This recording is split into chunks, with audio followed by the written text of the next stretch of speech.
وعلیکم السلام ورحمۃ اللہ وبرکاتہ۔ محترم بھائی نے یہ حدیث برا بن عازب رضی اللہ تعالی عنہ والی یہ بھیجی ہے جی، جس میں مسند ابی یعلا اور طحاوی اور سنن ابی داؤد وغیرہ کا حوالہ اس میں دیا ہے۔ کہتے ہیں جی کہ اس حدیث کی وضاحت چاہیے۔ بھائی یہ روایت ثابت نہیں ہے۔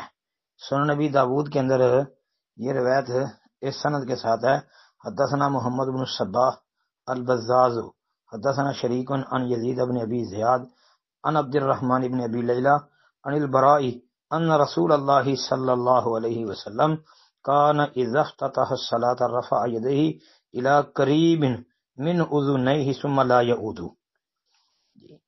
تو یہ جو روایت ہے نا، یہ صحیح نہیں۔ اس کی سند میں جو مرکزی علت ہے وہ جی یزید بن ابی زیاد ہے۔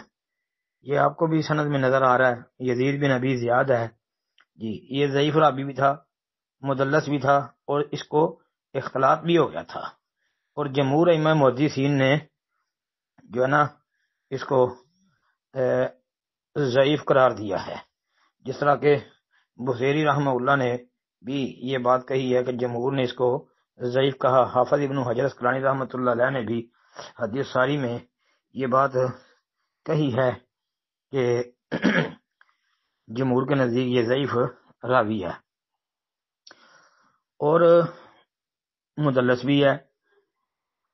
اور یہ بات بریلویوں کے، دیوبندیوں کے نزدیک بھی ہے کہ مدلس کا آنا قابل قبول نہیں جب تک کہ سماع کی صلاحت نہ مل جائے یا کوئی معتبر مطابت وغیرہ۔ تو مطلب یہ ہے کہ یہ روایت ہر اعتبار سے جو ہے وہ ضعیف ہی ہے۔ پھر ائمہ محدثین نے بھی اس پر جرح کی ہے۔ اچھا، سب سے بڑی بات ہے کہ امام سفیان بن عیینہ رحمہ اللہ جیسے ثقہ محدث امام، انہوں نے یہ کہا ہے کہ جب یزید بن ابی زیاد نے مکہ کے اندر یہ حدیث بیان کی تھی، یعنی انہوں نے مکے کے اندر بھی اس سے یہ حدیث سنی، تو اس وقت اس نے یہ لا یعود کے لفظ جو ہے نا نہیں بیان کیے تھے۔ یعنی مطلب کہ جب نماز شروع کرتے تو اپنے دونوں ہاتھ اپنے کانوں تک اٹھاتے اور پھر دوبارہ نہ اٹھاتے، یہ نا ثم لا یعود، یہ والے الفاظ جو ہیں امام ابن عیینہ رحمہ اللہ فرماتے ہیں کہ یزید بن ابی زیاد نے اس وقت بیان ہی نہیں کیے تھے۔ پھر یہ جب کوفہ چلا گئے تو کوفہ جب گیا تو وہاں کوفہ کے اندر جا کے تو جب اس نے یہ بیان کیا تو اس وقت کوفیوں نے جو ہے نا اس کو یعنی تلقین کی تھی اور اس نے یہ الفاظ کہنے شروع کر دیے، اس کی زبان پہ کوفیوں نے ڈالے تھے جی۔ اور امام دارقطنی وغیرہ کی تحقیق بھی یہی ہے، اور حافظ ابن حبان رحمہ اللہ نے بھی اس کے اوپر اچھا خاصا تبصرہ کیا اپنی کتاب المجروحین جلد 3 صفحہ 100 پر۔ تو لہذا یہ لا یعود وغیرہ کے جو الفاظ ہیں نا یہ صحیح نہیں ہے، یہ اس نے اختلاط کے بعد جو ہے نا کوفیوں کے کہنے پر شروع کیے کہنے۔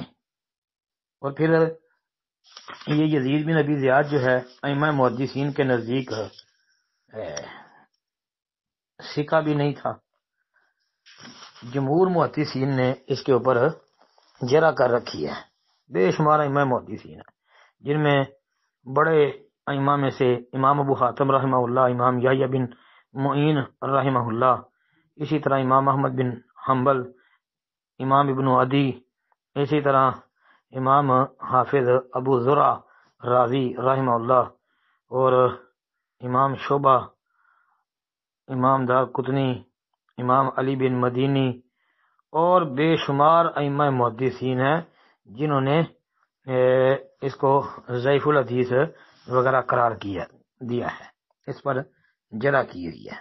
لہذا یہ روایت حنفیوں کو مبارک ہو جی آل الحدیث ائمہ محدثین کے نزدیک یہ ضعیف ہے، اور ضعیف روایت جو ہے اسے دین ثابت نہیں ہوتا۔